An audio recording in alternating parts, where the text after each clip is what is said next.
Yo, what up guys, and welcome to another Baldur's Gate 3 video. Today I have something a bit special. I've been working on a build for the new Swarmkeeper, but kind of with a dark twist. So grab a coffee and settle in for bees! So the idea for this build kind of came about thinking about how I could restrain creatures.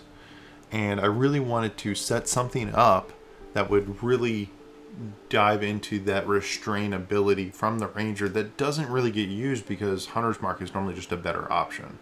So this is clearly kind of a suboptimal idea, but at the same time it allows a lot of battlefield control for a little bit on a loss of damage. It's really not that big of a deal damage wise, and it still does an insane amount of output, which is fantastic. So at level 1 we're going to hop right in. We're going to take Ranger. The biggest thing that we want here out of this entire kit is this Bounty Hunter. So when you hit creatures with Ensnaring Strike, and it doesn't matter, again, ranged or melee, they're going to have disadvantage on the saving throws, which is going to mean that you succeed a lot more on restraining those characters. You also get Find Familiar, which is kind of nice as well. I've been playing this class a lot. I honestly forgot I had Find Familiar. So on top of that, I was thinking I want to take Wasteland Wanderer Poison because I want to do extra poison damage, restrain people. I feel like it kind of felt right for a character that was using bees to attack, that he was kind of immune to the poison damage or at least resistant to it. Now, if you need to take Urban Tracker, that's a really good option as well. Or if you want the Wasteland Wanderer Fire because you're going to fight something that's going to do a lot of fire damage, or same thing with cold, go ahead and take really whatever you want. I wouldn't take Beast Tamer because you already get that ability. So we're going to take Wasteland Wanderer Poison, and then let's go ahead and take a look at our stats. So for our stats, we're going to want to have as many points as possible into Wisdom and Dexterity. Wisdom is going to govern all of our saving throws. Wisdom is just super important for this build. So having a 16 in Wisdom is actually really nice here. I put a 14 in Constitution because it seems like enough health to be okay. And then I put a 17 in Dexterity because that's pretty much what we're going to rely on here. For your skill proficiencies, as always, just kind of choose whatever you want, and we'll go ahead into the level up. So as we're leveling up through the Ranger, for the fighting style, I would definitely pick whichever one you feel like you want to do more often. So if you feel like you want to be in combat more often, I'd go ahead and pick dueling. Two-weapon fighting is also a good option if you want to try to do that dual-wield playstyle. That's a fun way to play as well. Defense is always solid, and then obviously archery if you want to stand back and shoot more often. So for me, I really thought dueling would be the best option. For our two spells, we have to pick up Ensnaring Strike. It's just too core to the build. I'm not going to pick up Hunter's Mark because I feel like Hunter's Mark kind of fights for that position with Ensnaring Strike, and I find myself wanting to just press Hunter's Mark more often than I should. So I think what I'll do is I'll take a Long Strider and then maybe Cure Wounds. The only reason to really take Hunter's Mark is if you want to, if you're fighting a boss or something that cannot be restrained, then maybe Hunter's Mark's a good option. But I think we'll just take that at level 3. So when we get to level 3, like I said, we're going to get an additional spell. We'll go ahead and grab the Hunter's Mark. I really want to stay away from it, but it is what it is. We're going to pick up Swarmkeeper here, and we are going to pick up our Legion of Bees. So the Legion of Bees is going to give us that once per round ability, and it does one of 3 different things, right? It can attack, dealing 1d6 piercing damage to the target. It can allow you to do a teleport, so you can teleport a little 5-meter teleport. Like, it's not super far, but it's decent. And then finally, the one that I feel like I use the most is a knockback, and that's based off of a strength saving throw. So it's really good to use that on a character that's like a rogue or something. You can just knock them back further into, the AoE minefield that you've set up. So at level 4, we're going to get our first feat. Now for me, I kind of wanted this to be a low level build. So I just wanted my dexterity even. Everything else is even. Give me an extra bonus to that. So what I decided to do was take Resilient Dexterity. Now there's a couple other really good options. Obviously, if you want to go ahead and take Sharpshooter and you decide to do the bow thing, it's going to do a lot of damage. It's always really solid. If you're trying to get crits, maybe Savage Attacker's a really good option.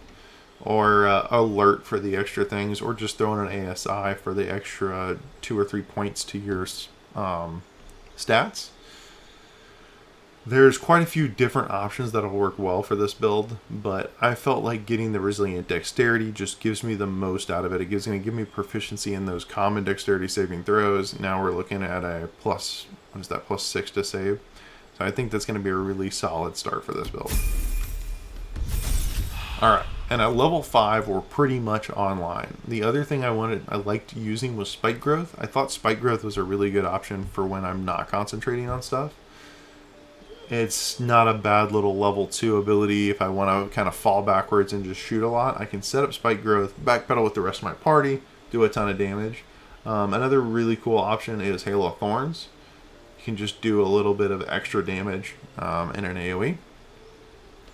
So we're going to go ahead and choose this spike growth. Again, whatever spell feels good to you. If you want Speak with Animals, if you want, Jump or any of these protection from poison, Pass Without a Trace, any of the more RP spells, go ahead and take whatever feels good to you. So at level 5, we're pretty much on, like, the build's online, ready to go. If you want to continue through Ranger, what I would do at this point in time, go ahead and pick up Ranger Knight, which is going to give you proficiency in all armor. And then you can go ahead and pick up Wasteland Wanderer Fire and start building up these Ranger levels even further. If you wanted to continue this way and try to get as much value out of this, what I would suggest doing is multi-classing into Druid. So if you start going into Druid, specifically, I can't actually select it here. No, we can just pretend like we're going to go through this. So if we do Druid and we select Circle of the Land, I really like this because you're going to get Natural Recovery. So Natural Recovery is just going to give you more spell slots, more level 1 spell slots to tie up more things. And you can also get some really cool spells that will just work for functionality of the class. It also feels really nice and thematic, kind of really pushes with that. You get the cool wild, all the transitions, the wild shapes into the different forms. And it allows you to kind of really lean into this playstyle, right? But if we wanted to continue further as far as a martial version of this class goes, what I would recommend is once you hit level 8 and you get the helmet, the Hat of Arcane Acuity, we're going to go ahead and switch into Fighter. So let's go ahead and say that we're going to continue this way. Obviously, we would want poison here. Pick up whatever spells you like. And then now we're level 8.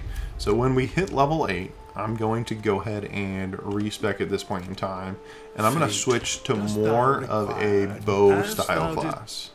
Sorry, Withers is talking in the background. But if I'm going to switch to more of a bow style class, I figured why not start Fighter instead of Ranger. We'll pick up our Ranger levels here in a few.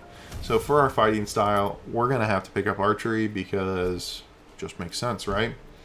This is where it's going to get a little more interesting, and why I said don't level up this until you get the Helm of Arcane Acuity and level 8, because level 8 gives us 5 in Fighter, 3 in Hunter.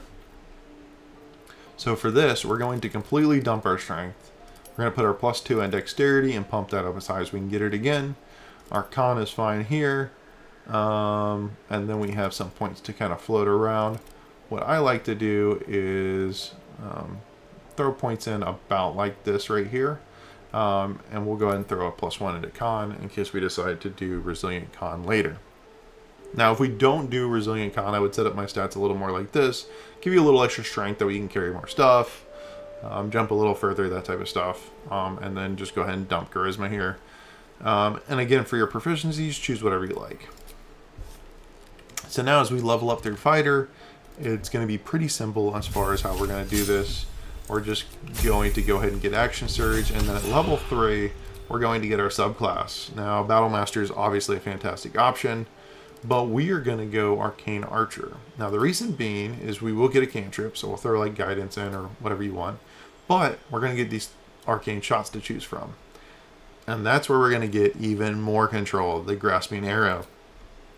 So Grasping Arrow does an additional 2d6 poison damage, and then it reduces the enemy's movement speed by 10 feet. On top of that, they take an additional 2d6 slashing damage whenever they move. This is a strength saving throw, and a lot of the characters have good strength saving throws, but with the Helm of Arcane Acuity, we should be able to still get off a decent amount of these. Now you get 2 more shots you can choose from. For me, right off the rip, I like Bursting Arrow. Gives me a little ability to do a little more AoE damage. So it's going to explode and do damage to everybody nearby.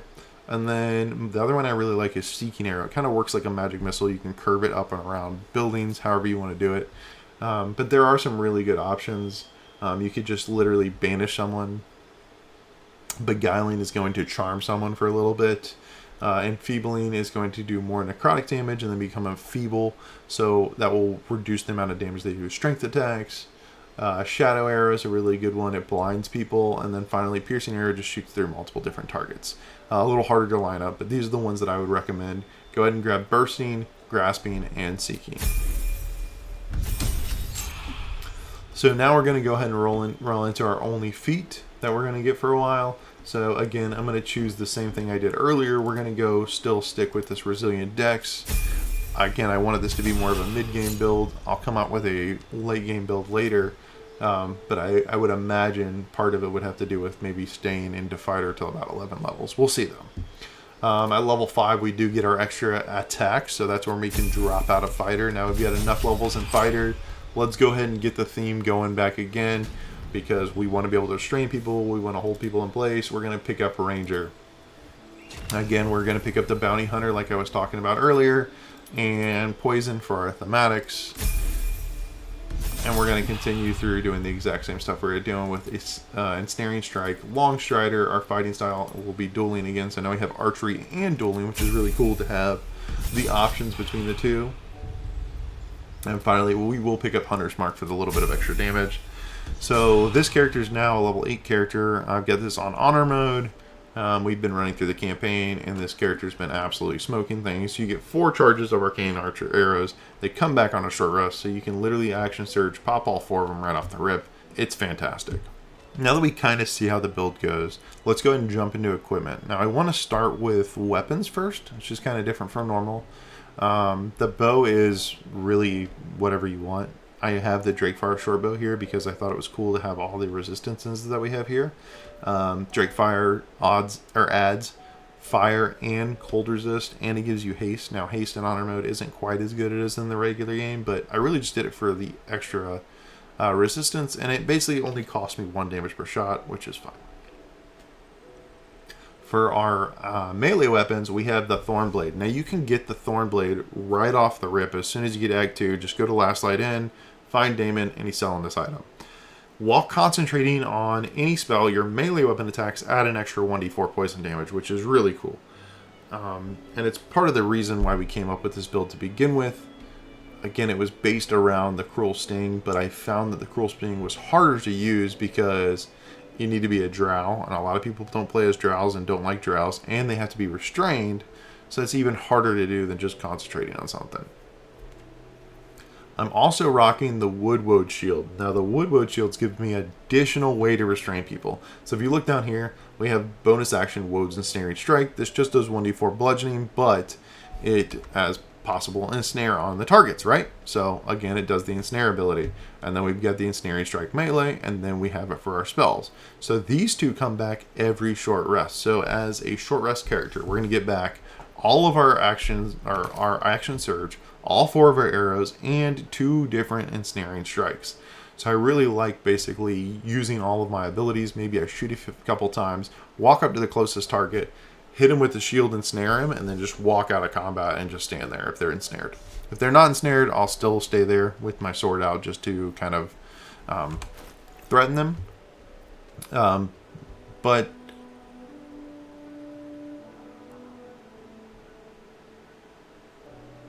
with that being said, you'll notice that our spells are kind of, or our stats are kind of stretched thin. So we only have a 14 in Wisdom and a 12 in Int, and Int is our spell saves for these guys too. So that means most of the time they're going to be able to make those saving throws.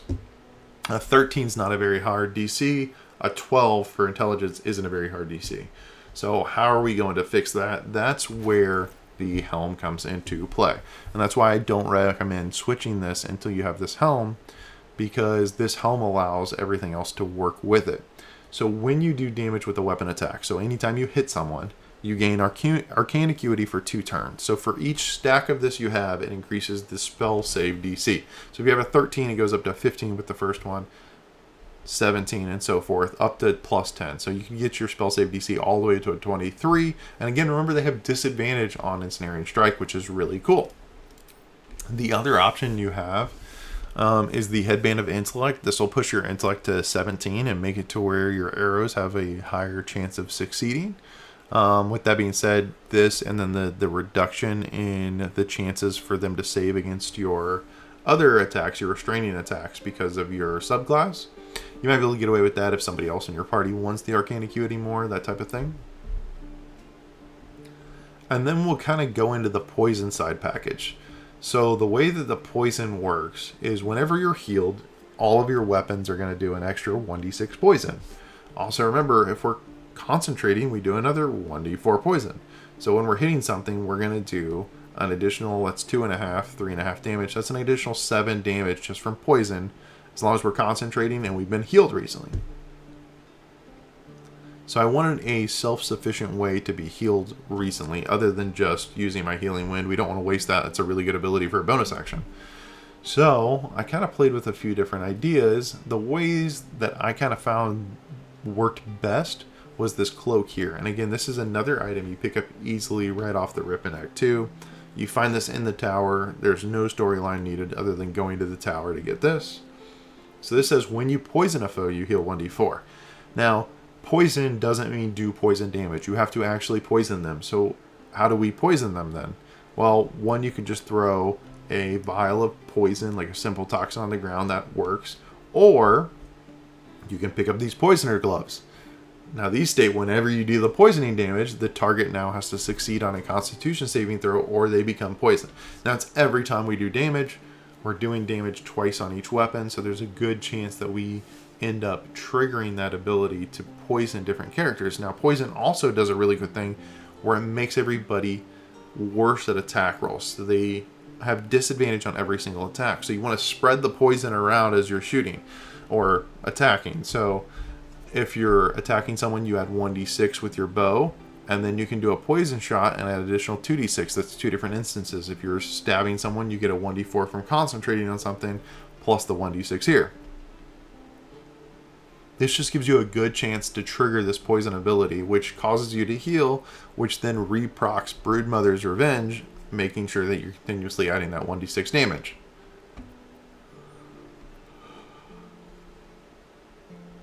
Alright, for rings, there's quite a few different options. The Shadow Cloaked ring will just give you an extra 1d4 damage. It's really good. The Eversight ring just keeps you from being blinded. These are both Act 2 items.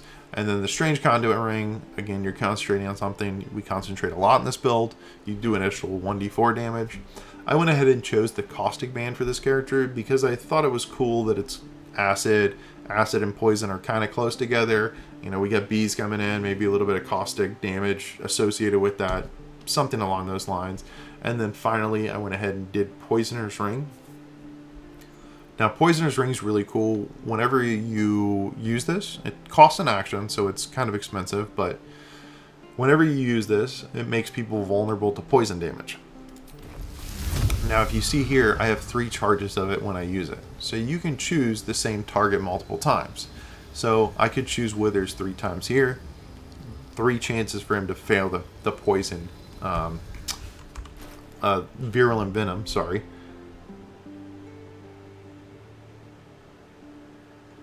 Virulent Venom, sorry.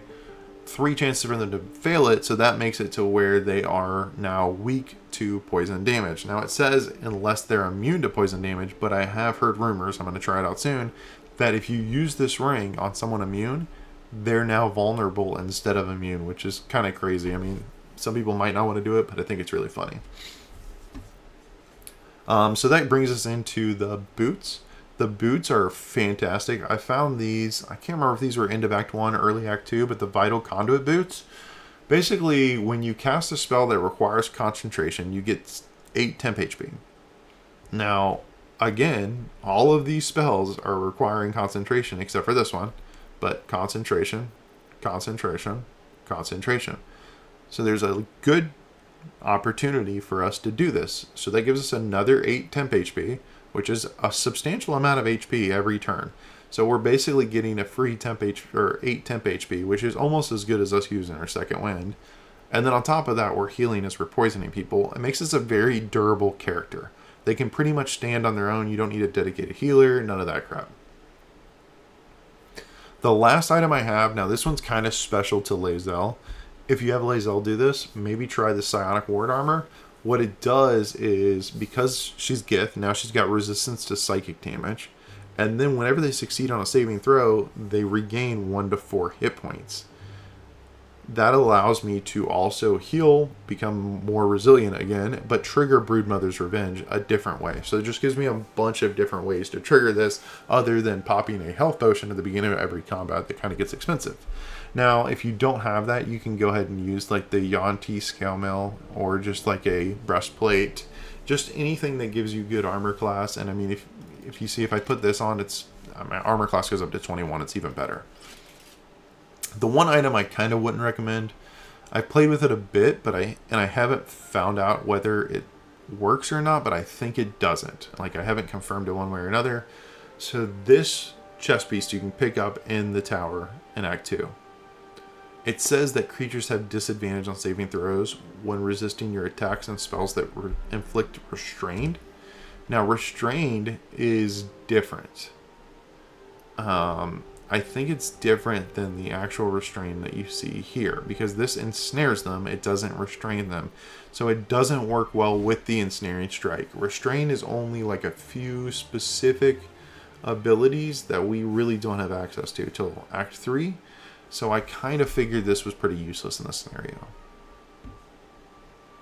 A couple other honorable mentions that I wanted to bring up was the Cruel Sting. I've talked about it a bit, but if you wanted to do a strength base, or maybe do like a Warlock packed weapon and pack this thing, maybe set up a dual wield, there's some really cool options you can build. Or the Slicing Short Sword. Why I really like this is like an offhand weapon. Let's say you ensnare someone, or even if you took some levels in Rogue, you can ensnare someone, right? That then gives advantage on your other attacks. And now this Slicing Short Sword says whenever you have advantage, you inflict bleeding. Well, what bleeding does, other than a little extra damage at the start of the turn, is disadvantage at the start of the turn, or disadvantage for the turn for saving throws, right? And specifically con saving throws. And what that does is make them have disadvantage on this Virulent Venom. This Virulent Venom is super strong and powerful, but it's a once per day thing, so any ability to kind of increase the odds of people getting hit by that. So bleeding, you could also just throw a bleeding grenade and then they'll have disadvantage on the saving throw. I would throw something at one of my characters and then use this, but as you see, it only lets me target enemies. It will not let me target an ally for some reason, to test it out.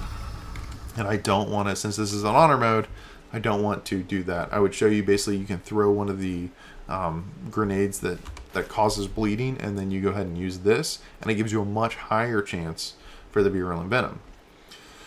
Now, I was talking a little bit about the Helmet of Arcane Acuity earlier. What this does, again, it makes all your spell save DCs go up, but it also works on both the Woodwode Shield and the Thornblade. So both of those spell save DCs will go up because they have a natural DC of like 13.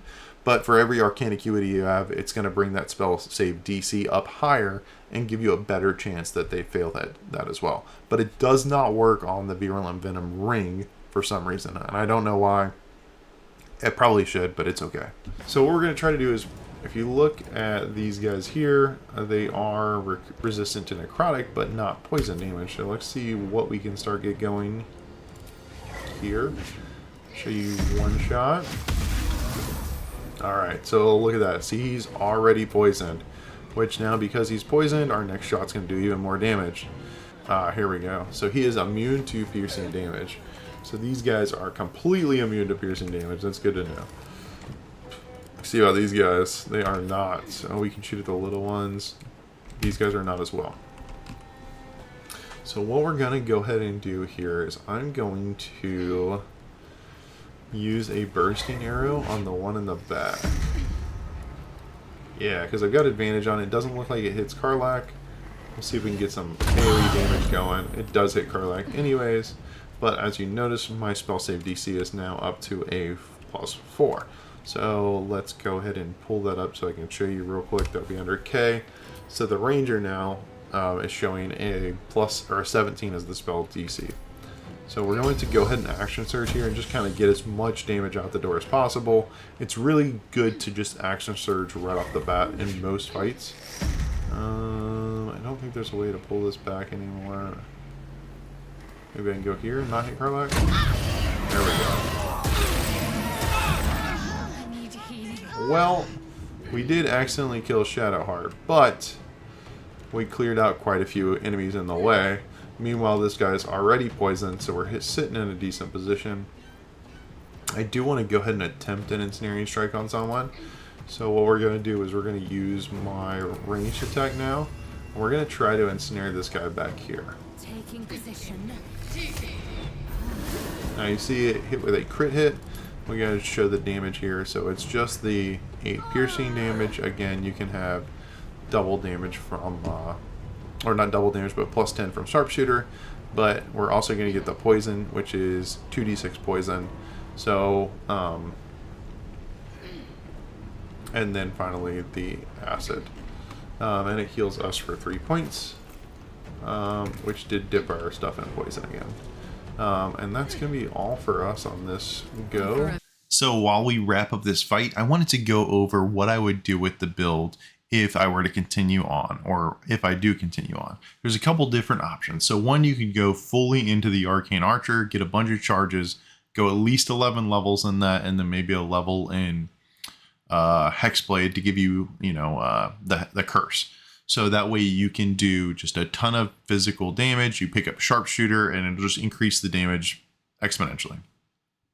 The other option is if you like keeping the Ensnaring Strike abilities, what you do is you grab a dip into 3 levels in Rogue and Thief to give yourself an extra bonus action, and then maybe a couple levels of Fighter, so then you get another fighting style, and on top of that, you're able to action surge, and it just gives you a lot of physical martial prowess in that scenario.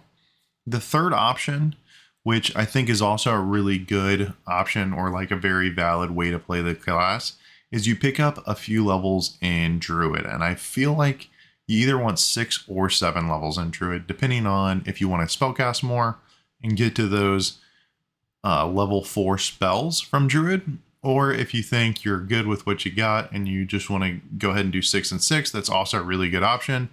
But you're going to get a bunch of extra spells, a bunch of extra entangles, and then on top of that, you're using the Druidic Recovery. I can't remember the name of it off the top of my head, but to get a bunch of spell slots back. I typically use that for a lot of level 1 spell slots, and that way I'm getting a lot of different ensnaring strikes. And this will basically make it to where it's almost impossible for you to run out of ensnaring strike charges. The last thing I'll say is if you guys really like this style, I think what I'm going to do soon is come up with 4 builds, all kind of based around poison, because poison is not the best in this game, but 4 thematic builds that are really fun, that all kind of work together to give you this really cool poisonous battle control type build for all 4 of your characters. So make sure you guys check that out. If you enjoyed that video, do me a big favor and press that thumbs up button and subscribe to the channel. It makes a huge difference and I really appreciate it. We'll see you in the next one. Until then, stay safe and roll more 20s. How would you feel about helping me kill some evil bastards?